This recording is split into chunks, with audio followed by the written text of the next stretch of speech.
Hi everyone, कैसे हो? उम्मीद करता हूँ आप सभी अच्छे होंगे। स्वागत है आपके अपने परिवार रन क्लासेस फॉर यू में। आज हम भौतिक विज्ञान के महत्वपूर्ण प्रश्न करने वाले क्लास 10th का। यही सब एग्जाम में आपको देखने को मिलने वाला है। जैसा कि आप थंबनेल में देख पा रहे हो, मैं आपको दिखा दे रहा हूँ। पूरा पेपर मैंने तैयार किया है, यही आपके एग्जाम में आएगा विद न्यूमेरिकल्स सहित। ठीक है, जो भी आपके प्रश्न हैं वो सबको मैंने तैयार किया है, आप लोग देख सकते हो। ठीक है, तो आप लोग वीडियो को अंत तक जरूर देखिएगा, जिससे आपका एक भी प्रश्न बोर्ड एग्जाम में छूटेगा नहीं और इससे बाहर आपको पढ़ना भी नहीं है। तो चलिए शुरुआत करते हैं आज के हम महत्वपूर्ण सेशन की। तो पहला प्रश्न बोला गया है कि किसी शब्दकोश में पाए गए छोटे अक्षरों को पढ़ते समय आप निम्न में से कौन सा लेंस प्रयोग करेंगे। यानी कि आप जो है शब्दकोश है, मान लीजिए अखबार है, यानी कि आपके जो छोटे अक्षर हैं उनको पढ़ते समय आप कौन सा लेंस प्रयोग करेंगे। आप छोटे हैं तो आप उन्हें कैसा बड़ा होकर प्रयोग करना चाहोगे। Option number A 50 centimetre focus दूरी का एक उत्तल lens. Option B 50 centimetre focus दूरी का एक अवतल lens. Option C 5 centimetre focus दूरी का एक उत्तल लेंस या 5 सेंटीमीटर फोकस दूरी का एक अवतल लेंस। ठीक है, आपको छोटे अक्षरों को बड़ा देखना है तो बड़ा आपको किस में दिखाई देगा, अवतल लेंस में। तो कौन सा होना चाहिए, तो वो होना चाहिए आपका 50 सेंटीमीटर फोकस दूरी का अवतल लेंस। ऑप्शन नंबर जो ए है आपका बी है, जो बिल्कुल सही हो जाएगा। क्या? Option number B. ठीक है, क्लियर, ऐसे करके लगा देना गोला। Option number B. ठीक है, आपकी स्पष्ट दृष्टि की न्यूनतम दूरी कितनी होती है? वो होती है 25 सेंटीमीटर। और दूर बिंदु कितने पर होता है? वो होता है आपका अनंत पर। निकट बिंदु 25 सेंटीमीटर पर।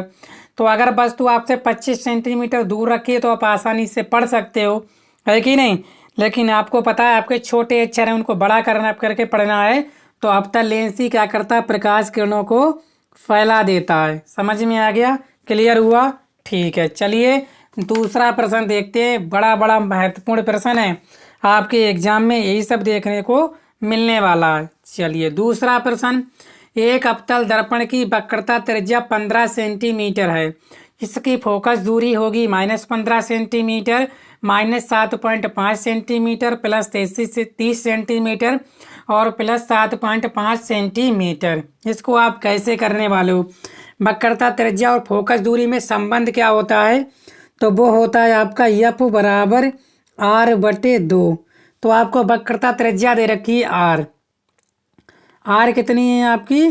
15 सेंटीमीटर। और एक चीज़ और याद रखना है, जो अवतल दर्पण की वक्रता त्रिज्या होती है वो होती है आपकी माइनस की। ठीक है, तो F बराबर क्या हो जाएगा? 15 काय के हैं आपके? माइनस के बटे 2। 15 का आधा कितना होता है? 7.5। तो क्या हो जाएगा? माइनस के 7.5 सेंटीमीटर। आंसर आपका हो गया ऑप्शन नंबर बी। क्लियर? बहुत अच्छे से प्यार से समझा रहा हूँ, आप वीडियो को अंत तक देख लीजिएगा। इसके बाद आपको कुछ पढ़ने की ज़रूरत नहीं है। इसके बाद एक उत्तल लेंस की क्षमता 2 डायोप्टर है, यानी कि क्षमता कितनी है जो, ठीक है, पी है, वो कितनी है आपकी? 2 डायोप्टर है। चलिए इसके बाद इसकी फोकस दूरी। फोकस क्षमता में क्या संबंध होता है? F बराबर होता है 1/d।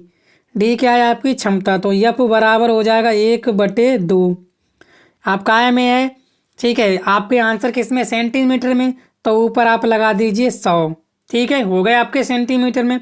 वैसे फोकस दूरी मीटर में वो लेते हैं हम लोग, लेकिन है क्या? सेंटीमीटर में। तो क्या हो जाएगा? 2 पंजे 10, यानी 50 सेंटीमीटर। ऑप्शन नंबर बी बिल्कुल सही आंसर है। क्लियर हुआ आपको? बिल्कुल। चलिए समझ में आ रहा है, अच्छे से आपको क्लियर भी कर रहे हैं हम। चलिए आपका चौथा प्रश्न देखते हैं। अब सभी प्रश्न आपके लिए महत्वपूर्ण है। चौथा प्रश्न बोला गया, यदि वायु के सापेक्ष कांच का अपवर्तनांक 3/2 है। वायु के सापेक्ष कांच का अपवर्तनांक यानी कि आपको AN/G दे रखा है आपको 3/2। तो कांच के सापेक्ष वायु का अपवर्तनांक यानी कांच क्या है? G और N है, ये बताना है। देखो ये बताना है आपको, वायु के सापेक्ष कितना? 3/2, यानी G अब क्या हो जाएगा? उल्टा, है कि नहीं। तो कितना हो जाएगा आपका? 2/3। तो GNA आ जाएगा आपका 2/3। ऑप्शन नंबर क्या? डी बिल्कुल करेक्ट आंसर है इसका। ठीक है, सिंपल सिंपल सवाल आते हैं और आपको एग्जाम में आना चाहिए। ठीक है, ऐसे सवाल आपको एग्जाम में देखने को मिलेगा। चलिए 5, अवतल लेंस एक वस्तु का प्रतिबिंब बनाता है। सीधा वास्तविक बड़ा, सीधा आभासी छोटा, उल्टा वास्तविक छोटा, बड़ा आभासी उल्टा आभासी बड़ा। तो बताइएगा, अवतल लेंस एक वस्तु का प्रतिबिंब बनाता है। हमेशा कैसा बनाता है? देखो, जो अवतल लेंस है सॉरी, वो हमेशा वस्तु का प्रतिबिंब सीधा और आभासी और छोटा बनाता है। Option number B. ठीक है, सीधा आभासी और छोटा, वस्तु से छोटा। ठीक है, क्लियर। चलो याद रखेंगे आप लोग। इसके बाद स्वस्थ नेत्र का निकट बिंदु होता है अनंत, 35 सेंटीमीटर, 30 सेंटीमीटर, 25 सेंटीमीटर। तो स्वस्थ नेत्रों का निकट बिंदु होता है, अभी हमने बताया था, अगर आपकी आंख जो है बिल्कुल स्वस्थ है, कोई दोष नहीं है, तो आप जो है 25 सेंटीमीटर की जो है निकट बिंदु इसका होता है। ठीक है, स्वस्थ नेत्र का निकट बिंदु 25 सेंटीमीटर होता है। इसके बाद मनुष्य के स्वस्थ नेत्र का प्रतिबिंब बनता है रेटिना पर, रेटिना से आगे, रेटिना के पीछे, अनंत पर। अगर आपकी आंख स्वस्थ है तो आपका जो फोटो यानी प्रतिबिंब बनेगा वो कहाँ पर बनेगा? सभी अच्छे से आंसर कर पा रहे हैं, रेटिना पर। कहाँ बनेगा?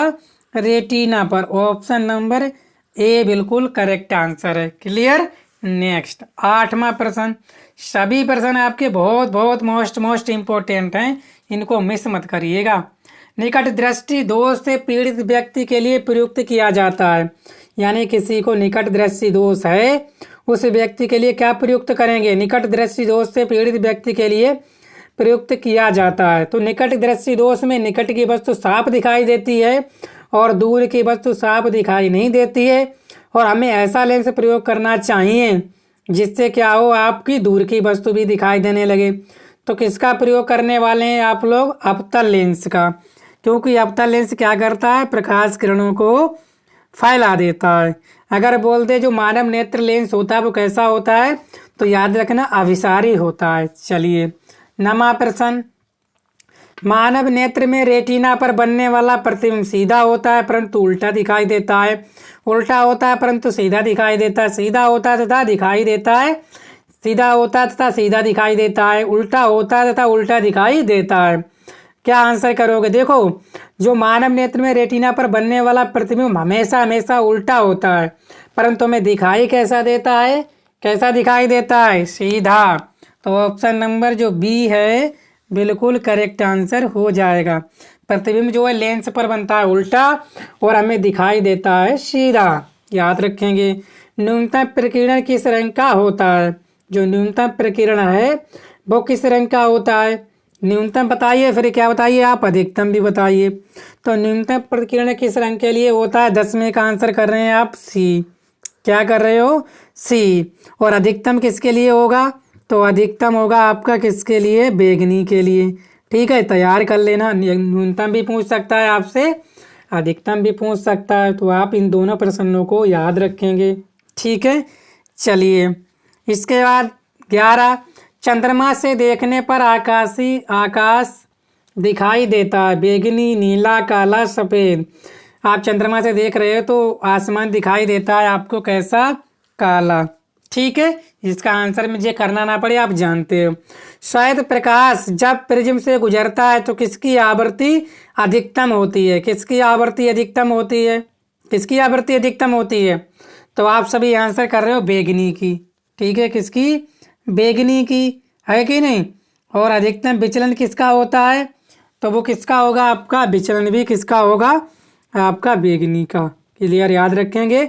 चाहे आपसे विचलन पूछ ले, चाहे आपसे आवृत्ति पूछ ले, तो बैंगनी रंग की ही विचलन और आवृत्ति क्या होगी? अधिकतम होगी। और न्यूनतम किसकी होगी? लाल रंग की। ठीक है, जब सफेद प्रकाश आपका प्रिज्म से गुजरेगा। याद रखेंगे। तो आप लोग वीडियो को शेयर कर दीजिएगा। मुझे पता है आप सभी बहुत अच्छे और प्यारे बच्चे हो, वीडियो को शेयर करेंगे और चैनल पर पहली बार आए चैनल को सब्सक्राइब भी करके रख लेंगे, क्योंकि इसी तरह के वीडियोज में महत्वपूर्ण आपके लिए लाता रहता हूँ। आप बहुत सभी प्यारे प्यारे अच्छे बच्चे हो। ठीक है, चलिए 13वां प्रश्न। बोला गया एक अश्व शक्ति बराबर है 726, 736 वाट, 746 वाट, 756 वाट। देखो आंसर आपको देखने में एक जैसे लग रहे हैं, लग रहे नहीं लग रहे हैं, बोलोगे गुरुजी बिल्कुल सही बात है, लेकिन आप याद रखोगे एक हार्स पावर पूछ ले, एक HP पूछ ले, या एक अश्व शक्ति पूछ ले तो होता है 746 वाट। ठीक है, क्लियर हुआ।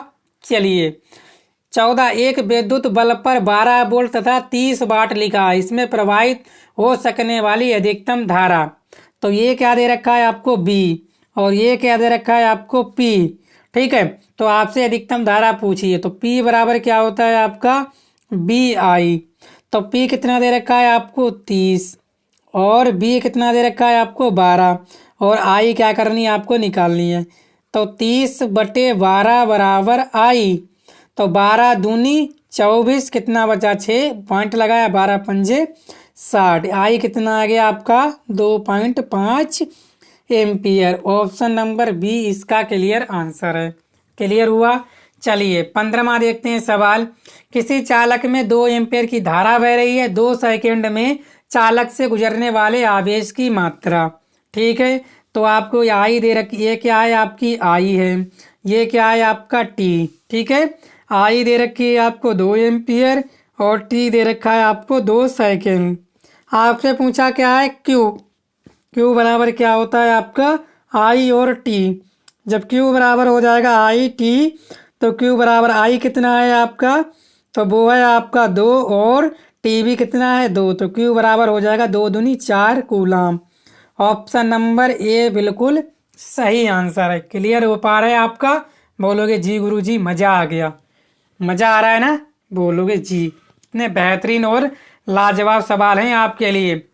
बोला गया निम्नलिखित में कौन सा पद परिपथ में विद्युत शक्ति को प्रदर्शित करता है। तो बताइए कौन सा जो पद है विद्युत शक्ति को प्रदर्शित करता है, तो कौन सा करता है। आप 16वें का सही आंसर बता रहे हैं, बिल्कुल सही, P बराबर BI, जैसा कि मैंने अभी आपको बताया है ये वाला।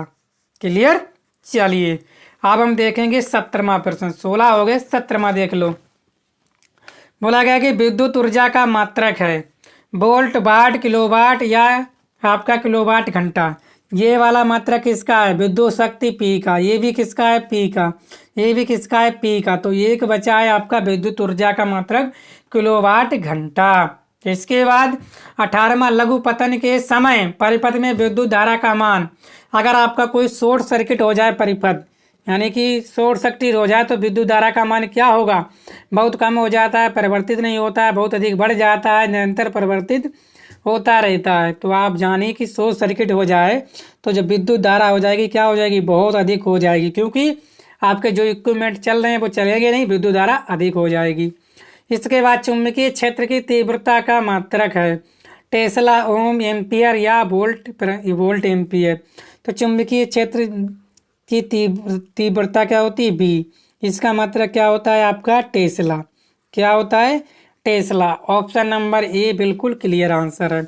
20वां बोला गया है कि कौन सा चुंबकीय क्षेत्र का मात्रक नहीं है। चुंबकीय क्षेत्र क्या होता है बी, चुंबकीय क्षेत्र बी वेबर प्रति मीटर स्क्वायर, टेस्ला, गोस या न्यूटन प्रति एम्पियर स्क्वायर। कौन सा मात्रक नहीं होता है आपका बताना है 20वें का। तो कौन सा नहीं है, तो ये देखो चुंबकीय क्षेत्र का ये भी होता है, ये भी होता है, ये भी। तो न्यूटन प्रति एम्पियर मीटर नहीं होता, ये होता है निर्वात की चुंबकशीलता μ0 का। ठीक है, किसका μ0। क्लियर। ये किस चुंबकीय क्षेत्र में गतिमान आवेशित कण पर लगने वाला चुंबकीय बल की दिशा ज्ञात करने का नियम है। ओम का नियम, दाएं हाथ के अंगूठे का नियम, फ्लेमिंग के बाएं हाथ का नियम, दक्षिणावर्त पेंच का नियम। तो बताइएगा।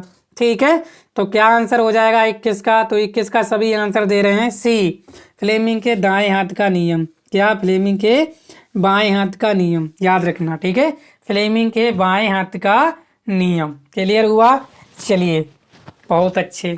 चलिए इसके बाद ये भौतिक विज्ञान के हैं, जैसा देख पा रहे हो आपकी तैयारी जबरदस्त है।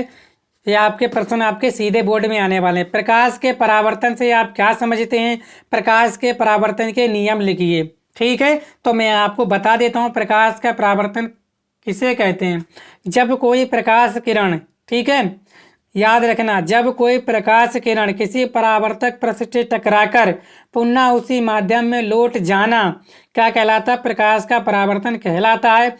प्रकाश के परावर्तन के दो नियम होते हैं। नंबर 1, ठीक है, आपतित किरण, परावर्तित किरण और अभिलंब तीनों एक ही तल में होते हैं। नंबर 2, अपवर्तन कोण और परावर्तन कोण क्या होते हैं? बराबर होते हैं। ऐसे ही आप एग्जाम में छाप देना। ठीक है, मैंने आपको बता दिया। इसके बाद प्रश्न 2, किरण आरेख का उपयोग करके अवतल दर्पण द्वारा बने प्रतिबिंब की स्थिति एवं प्रकृति लिखिए। जब वक्र केंद्र पर फोकस के बीच हो, ध्रुव फोकस के बीच हो, आप तैयार कर लीजिएगा, अपने मॉडल में होगा। ठीक है, इसके बाद अवतल लेंस की फोकस दूरी 15 सेंटीमीटर है। बिंब को लेंस से कितनी दूरी पर रखें कि इसके द्वारा बिंब का लेंस से 10 सेंटीमीटर दूरी पर प्रतिबिंब बने। लेंस द्वारा उत्पन्न आवर्धन भी ज्ञात कीजिए। ये वाला सवाल आपको मैं करके बताता हूँ। सभी सवाल आपके लिए बहुत बहुत महत्वपूर्ण है। सवाल मैं आपको ये करके बताने वाला हूँ। चलिए देखो, सबसे पहले आपको क्या दे रखा है।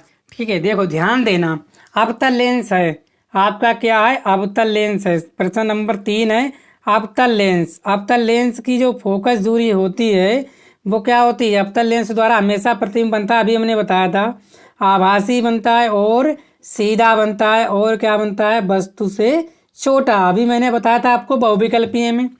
क्लियर हुआ? चलिए, और आपको क्या दे रखा है? आपको फोकस दूरी दे रखी है। फोकस दूरी जो एफ होती है वो कितनी दे रखी है आपको? -15 सेंटीमीटर। और क्या दे रखा है आपको? दूरी पर रखने उसके द्वारा बिंब लेंस से 10 सेंटीमीटर दूरी पर बने।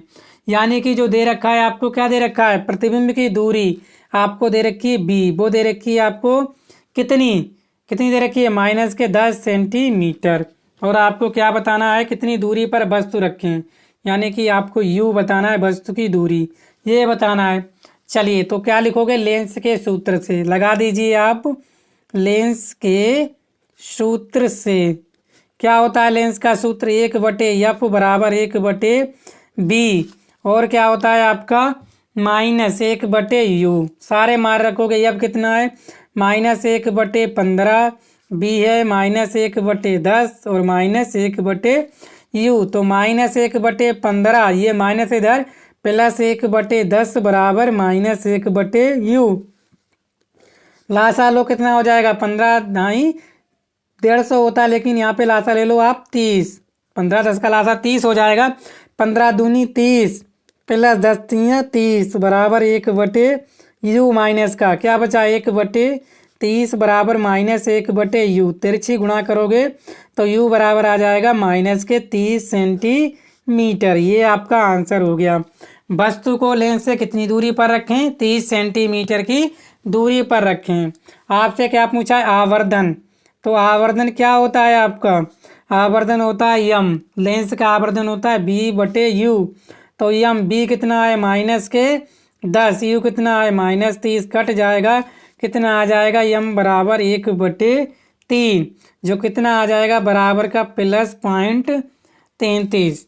ठीक है, धनात्मक चिन्ह एक दर्शाता है कि आपका क्या है? प्रतिबिंब आभासी है और सीधा है और वस्तु से छोटा है। और प्रतिबिंब का साइज, वस्तु के साइज का यहाँ लिखोगे, प्रतिबिंब का साइज यानी आकार, किसका है? आकार क्या होगा? वस्तु के साइज का कितना है? 1/3। कितना है? 1/3 है। क्लियर हुआ? ऐसे ही आप एग्जाम में छाप दीजिएगा। चलिए नेक्स्ट देख लेते हैं हम लोग आगे। ठीक है, इसके बाद दूरदृष्टि दोष क्या है? इसका निवारण कैसे किया जाता है? दूरदृष्टि दोष होता है बस दूर की वस्तु साफ दिखाई देती है, निकट की वस्तु साफ दिखाई नहीं देती है। इसके लिए आप उचित दूरी के उत्तल लेंस का प्रयोग करने वाले हैं। क्लियर हुआ?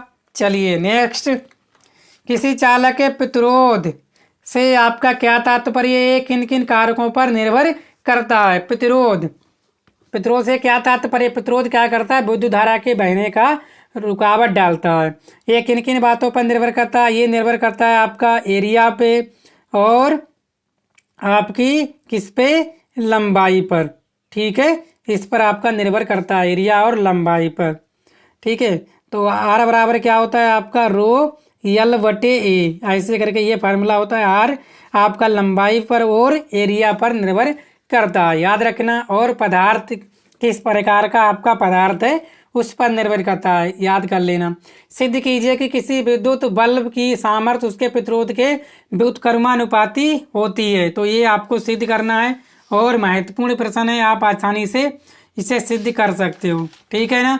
ठीक है, आपको क्या सिद्ध करना है, आपको सिद्ध क्या करना है कि नहीं, जो प्रतिरोध है के व्युत्क्रमानुपाती होती है। तो ये आपको क्या करना है, सिद्ध करना है, यानी कि आपको P समानुपाती 1/R सिद्ध करना है।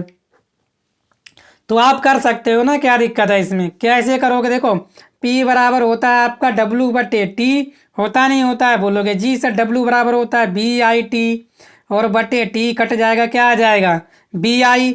और B बराबर क्या होता है, B बराबर क्या होता है, या I बराबर क्या होता है, I बराबर होता है B/R।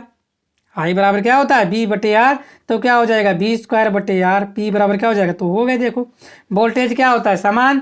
ठीक है, क्लियर। आगे ओम का नियम क्या है, इसका सत्यापन आवश्यक विद्युत परिपथ की द्वारा खींचकर कीजिए।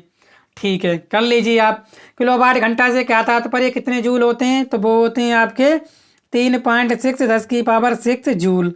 ठीक है, तैयार कर लेना। इसके बाद लिखा, ये किलोवाट यूनिट विद्युत ऊर्जा की वह मात्रा है जो किसी परिपथ में 1 घंटे तक विद्युत धारा प्रवाहित करने पर व्यय होती है, जबकि परिपथ में 1 किलोवाट की विद्युत शक्ति हो। तो 1 यूनिट बराबर 1 किलोवाट घंटा बराबर आपका 3.6 10⁻⁶ जूल होते हैं। क्लियर। चलिए, आंसर मिल गया आपको, अब तो कोई दिक्कत वाली बात नहीं है। इन सभी प्रश्नों को तैयार कर लीजिएगा। किसी विद्युत परिपथ में एमीटर तथा वोल्टमीटर को क्यों लगाए जाते हैं, इन्हें परिपथ में किस क्रम में जोड़ा जाता है। तो आप जानते हो, जो विद्युत परिपथ में एमीटर लगाते हो विद्युत धारा को मापने के लिए, और वोल्टमीटर लगाते हो वोल्टेज को नापने के लिए, विभवांतर को नापने के लिए। और अमीटर को आप श्रेणी क्रम में लगाते हो और वोल्टमीटर को आप समांतर क्रम में लगाते हो। ठीक है, विद्युत सामर्थ्य की परिभाषा, कार्य करने की दर को विद्युत सामर्थ्य कहते हैं। P बराबर W/T, यही होता है आपका वाट। क्लियर। ये वाला देखिए, इसमें बताना है, सिद्ध कीजिए। इसमें बताया आपको प्रतिरोध एमीटर का पाठक, तुल्य प्रतिरोध, परिपथ की धारा, तीनों प्रतिरोध वाले चालक के सिरों का विभवांतर, ये आपको बताना है। कैसे बताओगे, ठीक है ना। देखो परिपथ का तुल्य प्रतिरोध, देखो ये वाले किसमें है आपके, ये वाला दोनों समांतर क्रम में। तो समांतर क्रम में तुल्य प्रतिरोध कितना हो जाएगा, तो ये हो जाएगा आपका 2। ठीक है, कितना हो जाएगा 2 हो जाएगा, ये 1 होगा। ये देखो क्लियर करते हैं हम आप लोगों का, बिल्कुल टेंशन नहीं लेनी है। ये वाला है, देखो ये चित्र आपको दिख रहा है ना, दिख रहा है। ये आपका 2 ओम 2 ओम किसमें, समांतर क्रम में। तो आप लिखोगे 2 ओम तथा 2 ओम किसमें, इन पैरेलल। पैरेलल मतलब समांतर क्रम में है। तो क्या हो जाएगा 1/R बराबर 1/R1 प्लस 1/R2। तो 1/R 1/2 है, प्लस 1/2। आप लासा ले लोगे, कितना आ जाएगा 2, इधर भी 2 2 कट जाएगा। R कितना आ जाएगा आपका 1 ओम। जब आपका ये कितना आ गया, आपका 1 ओम आ गया। अब ये 1 1 और 3 किसमें हो गए, आपके श्रेणी क्रम में। श्रेणी क्रम में क्या होते हैं, ये सब जुड़ जाते हैं। तो यहाँ से आपका तुल्य प्रतिरोध कितना आ जाएगा, तुल्य प्रतिरोध सभी श्रेणी क्रम में कितना हो जाएगा, 1 + 3 कितना आ गया आपका 5 ओम। तुल्य प्रतिरोध कितना आ गया आपका, यहाँ पे लिखोगे 5 ओम।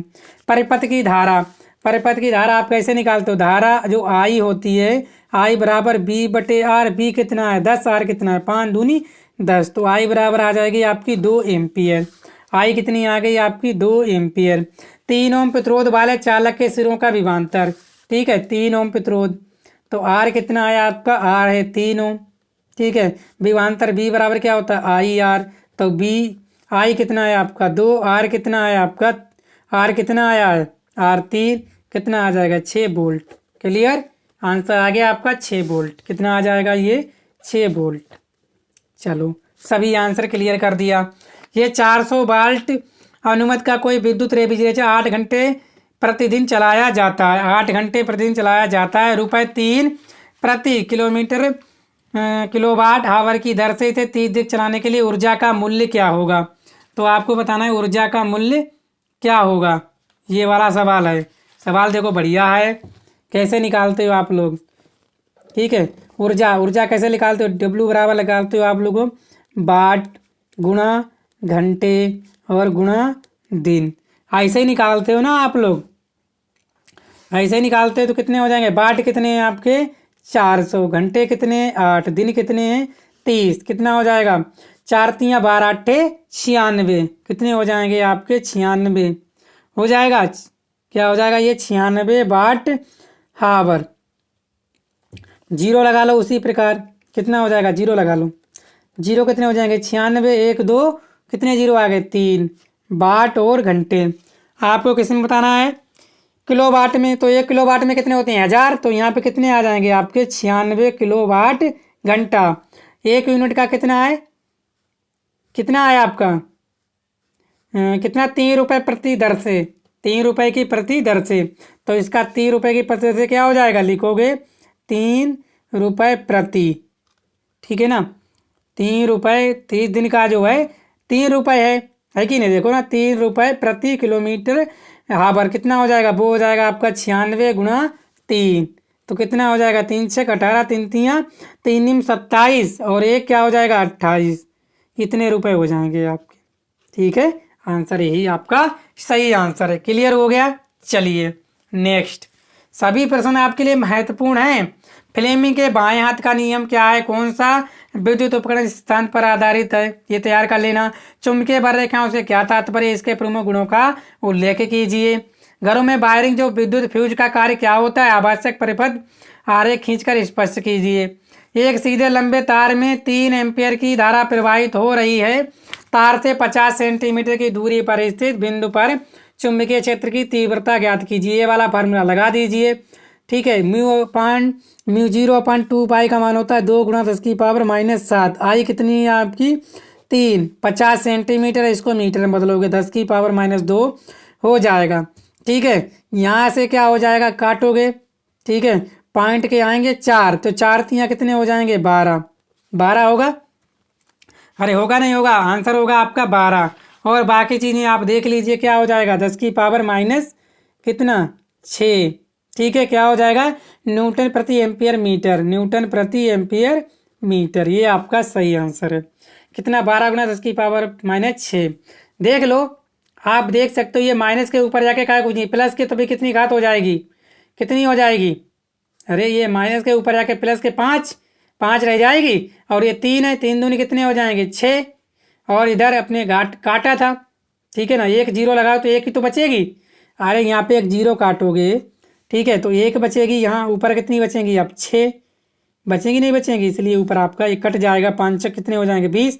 पॉइंट हटाओगे तभी घात जो है माइनस में चढ़ जाएगी। ठीक है, क्लियर हुआ?